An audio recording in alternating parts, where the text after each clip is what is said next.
was a kid, just almost ready to sign for Manchester United.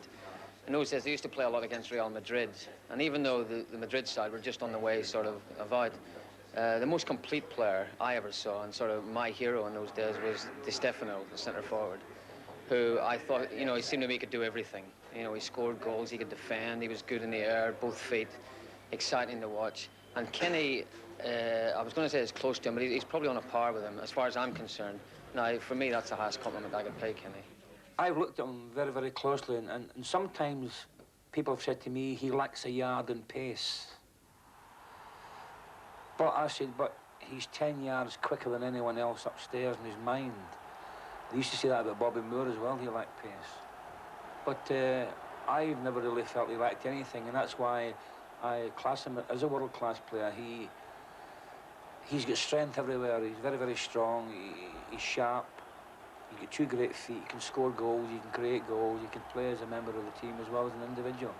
You've got to be a brilliant player to play the game simple. When I say simple, you know, a ball knocked to you, and you've got to knock it first time. In your mind, you've already sussed out where everybody is in the park, and you think, if the ball's going to come to me, I'm going to flick it there and go for the return. So his brain used to be working all the time. Dalglish, good turn away from Holmes that time. Souness. Well, it's some shot to beat the England goalkeeper from that range. Johnston with a dummy from Dalglish for Lawrenson. Superb!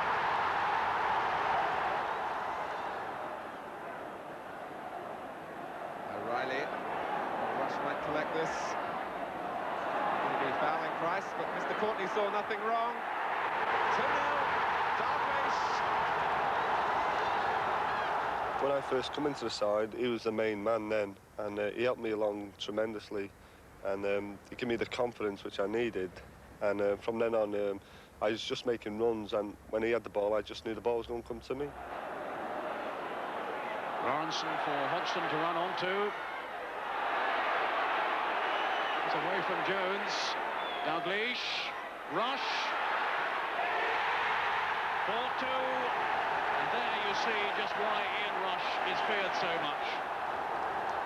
Most players have their back to goal. You know they've got a favourite side, and they're going to want to turn that way, and they're going to want to shoot with a particular foot. But with Kenny, he's prepared to turn either way. He's prepared to knock it back into other people's path for shots, and you just cannot anticipate what he's going to do. Rush. Dalglish against O'Reilly. Splendid turn. Clements in the way again, but Rush and still Clements. He was born with a gift, as far as I'm concerned. It's something you don't learn. You can improve certain aspects of your game, but Kenny Dalglish was born with a great gift. And that's something, I suppose, if you ask him to describe how he scored a goal or explain how he did something, he'll find it almost impossible. I do, and I know Kenny would as well. And he also, his brain, you can see he's 3-4 moves ahead of everyone else. And at times I've watched him play, and I've got frustrated for him because I know he's thinking ahead of other people. If I were ever doing a coaching film, I would start up with Kenny Dalglish scoring a goal and then turning to the cameras and showing that lovely smile of his. I think he indicates that he enjoys the game and puts a lot into it and takes a lot of enjoyment from it as well, which is, after all, what the game's about. He's not like me, you know. I used to sort of retaliate a wee bit. Now, Kenny talks to a lot of players. I mean, you see the mono on the pitch, but as I say, nobody understands what he's talking about anyway. But he just gets on and does it. And, of course, if you go back to a time when Kenny was dropped by Scotland, and at the same time, of course, Keegan was dropped by England. Bobby Robson had taken over. And Keegan came out and said something like, you know, I don't want to play for England again. You know, which I thought was absolutely stupid. Now, Dalglish came out and said, well, I'm very disappointed. The only thing I could do is to go out, try my best, try and play well, and try and get back into the Scotland team. And, of course, that is he is a professional player. As, of course, he did. They all appreciate what an ambassador he's been for the game, and he really has. And it sometimes makes me laugh when I'm up in Scotland and I hear, hey, well, he didn't do it for Scotland. That's rhubarb. Just look at the goals he scored against Belgium. I mean, they will just go down in folklore of great, great goals for Scotland. Dalglish is Archibald ahead of him. That's a good pass for Archibald. Back to Dalglish. And Scotland take the lead. Dalglish. Well, that's a great turn by Dalglish. Chance now on for Scotland. Dalglish is missed. And that is a goal to remember. If you had a kiddie and you said you want to be a professional footballer, who could I model myself on? You'd say Kenny Dalglish. His attitude is tremendous. Great professional. I couldn't really fault him on the field. You know, he's if I was a manager, he's the type of, I mean, he would be the first name on the team sheet week after week. I'll give you another insight to him. I came in one day, I was in the dressing room, he'd played great, and there he was washing his own boots down. Now, he could have given them to a kid and said, hey, son, get the boots clean there. But there he was, wiping the mud off his own boots and bubbling away. Hey, Daddy, all right, And he scored a great goal one day in Anfield, a real magnificent goal, but it's come to him and he's gone there, sold, and then he's nipped in with that quick half yard of it when he's away from people, and he's gone, boom, and battered it. I said, how did you do that? He said, close my eyes and hit it. I said, oh, shush. I said, tell me. He says, I did.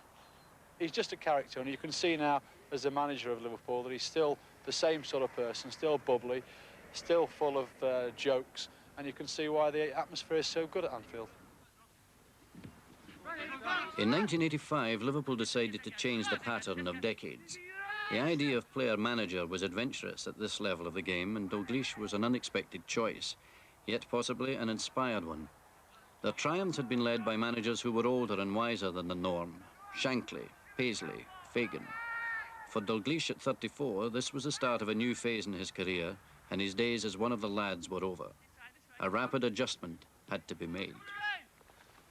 I think it was easier for the players to adjust to it than what it was for me, because I always enjoyed the dressing room banter and being part and parcel of the lads, and I always regarded myself as one of their lads.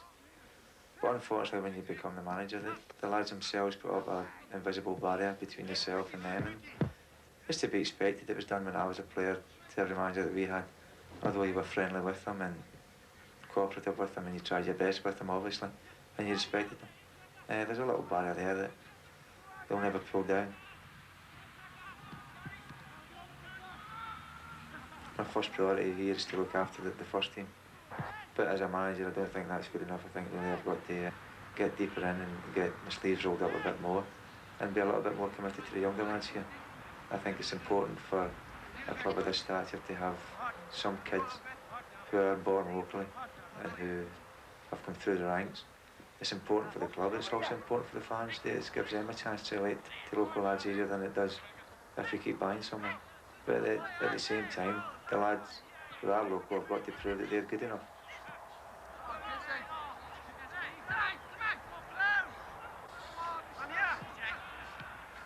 Kenny's Kenny.